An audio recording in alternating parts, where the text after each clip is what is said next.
I hope you can see this.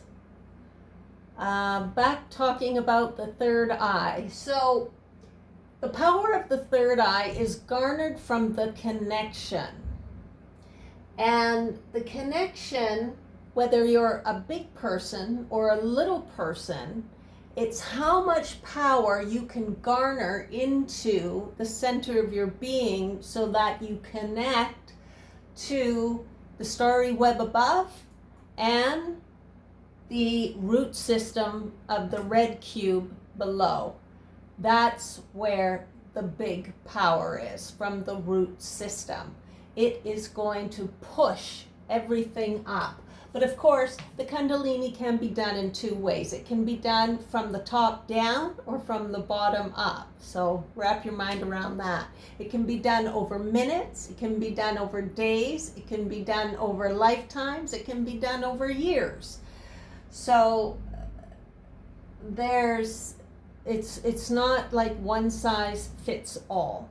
But when you're feeling things in your body, I've heard a lot of people say, oh, I must be having a Kundalini. Well, the Kundalini is the full thing. It's the flow.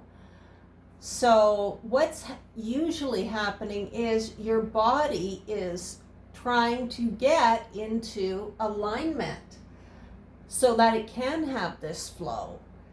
And so the power of the knowing comes from two different places. It comes from the starry heavens, which when you connect to the Maker is also connected to all the stars in the heavens through alignments. And those alignments act as telephone lines. They're all talking to each other. And a star is the many that form the one. So the sort of God, so to speak, the creator force is the many acting as the one. And the goddess is the same. She is the many acting as the one. And together these two forces create all that is and have a system going where intelligence is growing to greater and greater heights, or intelligence is actually being born from the star fragments into a receptive force, the mother force, who raises the child. And when the child gets to adolescence, he goes to the father and begins a new life there.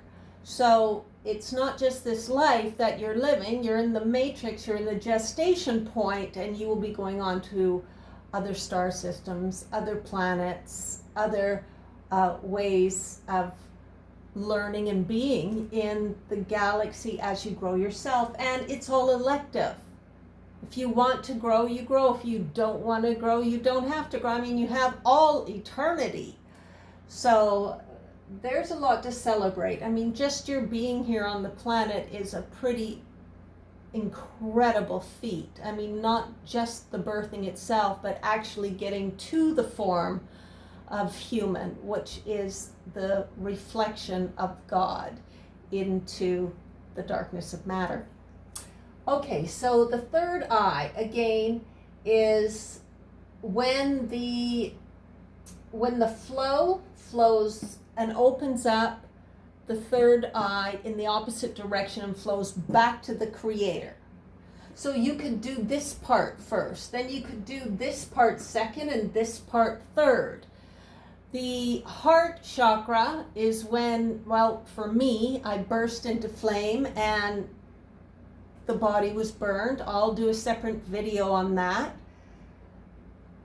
And yeah, I just wanted to let you know that the connection of the center, you're always working on this. This is where the force is. And the force is created with the focus on love, because love is actually a really strong and durable force in being. It's not airy-fairy. It's